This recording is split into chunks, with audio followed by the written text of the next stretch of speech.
ప్రతి regional party మీద జార్ఖండ్ తీసుకోండి, బెంగాల్ తీసుకోండి, లేకపోతే ఇక్కడ మొన్ననే తమిళనాడులో కూడా ఆ పర్వం మొదలైంది.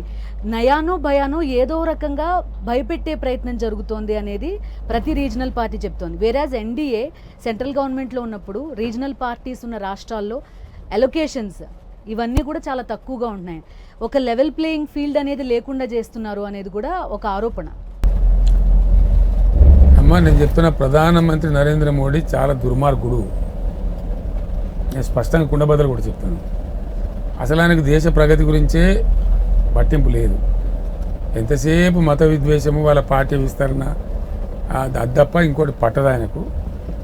ఇక దేశాన్ని అయితే సర్వనాశనం చేసినాడు, అందులో డౌటే లేదు. రాష్ట్రాలను పూర్తి స్థాయిలో మున్సిపాలిటీల కన్నా అధ్వానంగా దిగజార్చినాడు ఆయన. సో ఆ రకంగా చాలా బాధాకరమైన మాట. సిగ్గుపోతుంది, పరుగు పోతుంది అంతర్జాతీయ వేదికల మీద. ఏం గౌరవం వచ్చిందమ్మా ఇండియాకి చెప్పండి? ఏ విషయంలో వచ్చింది? ఏ రంగంలో వచ్చింది? ఏం లేదు కదా. అంత బట్టి ట్రాష్, గ్యాస్ అమ్మ. బీజేపీ వాళ్ళు కొట్టుకునే డబ్బా తప్ప ఏముంది?